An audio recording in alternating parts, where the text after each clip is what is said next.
আমরা গরিব মানুষ কিনতে পারতাম না। যারা আমাদেরকে সহযোগিতা করেছে ওদেরকে আল্লাহ আরো দিতে পারো।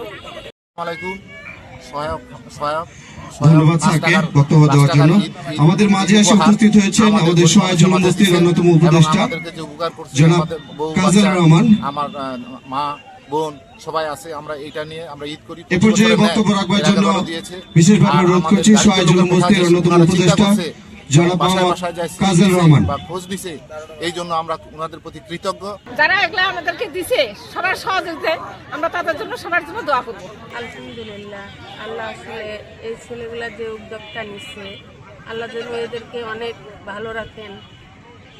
এরকম যদি সব প্রত্যেক মায়ের ঘরে যদি একটি করে সন্তান হইতো তাহলে সবাই ভালো থাকতো।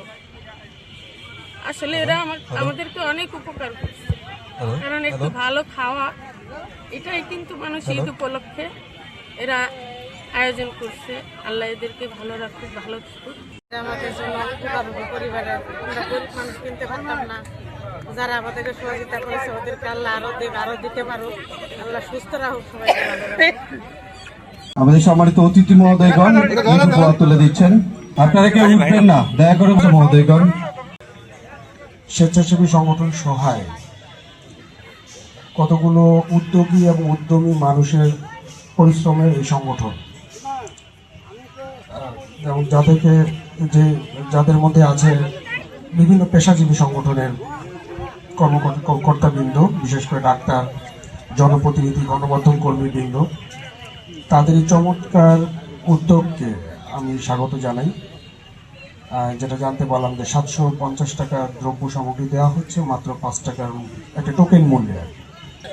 সংগঠন আয়োজিত আজকের এই ঈদ বাজার যে অনুষ্ঠানটি করছে, প্রতি বছরই সেই দীর্ঘদিন থেকে আমাদের শহরে কিছু ছোট ভাই উদ্যোগী ছেলে যারা এই ভালো কাজটির সাথে দীর্ঘদিন থেকে আছেন।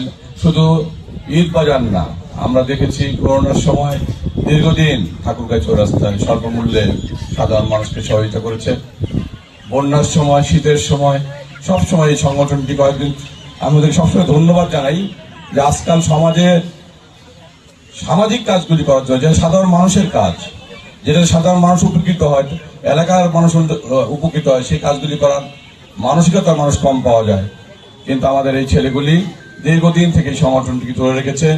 অনেক বিপদ, অনেক সমস্যা, অনেক অর্থনৈতিক ক্রাইসিস গিয়েছে, তারপরেও কিন্তু তারা এই সংগঠন ছেড়ে যায়নি। আমি বলতে চাই, এই সংগঠনটি যেভাবে দীর্ঘদিন থেকে কাজ করছে, আমরা যারা এই সমাজে দায়িত্ব নিয়ে কাজ করতে চাই, আমরা যারা এখানে প্রশাসনের দায়িত্বে আসি, আমরা যদি এই সংগঠনটিকে মানে সার্বিকভাবে সহযোগিতা করি, আন্তরিকতার সাথে সহযোগিতা করি, তাহলে এরা আরো অনেক বড় বড় কাজ করতে পারবে এবং সাধারণ মানুষ তাতে অনেক বড় উপকৃত হবে। সহায় সংগঠন ঈদ, পূজা, শীত, যে কোনো দুর্যোগ দুর্বিপাক সবসময় সহায় সংগঠন ঠাকুরগাঁয়ের অবহেলিত এবং অসহায় জনগোষ্ঠীর পাশে থাকেন। সবচেয়ে বড় কথা হলো এখানে কিছু স্বেচ্ছাসেবী আছেন যারা সময় এবং শ্রম দিয়ে তাদের নিজ নিজ জীবনের যে ব্যস্ততা, নিজ নিজ জীবনের যে পেশা এবং চাকরি, ব্যবসা বাণিজ্য, এগুলোর পাশাপাশি তারা যে এক্সট্রা সময় বের করে এটার জন্য যে কাজ করেন, এটাই একটা বড় বিষয়। কারণ আমরা তো আসলে নিজের জীবন নিয়ে সবাই ব্যস্ত, কেউ কিন্তু অসহায় দরিদ্রকে নিয়ে ভাবে না।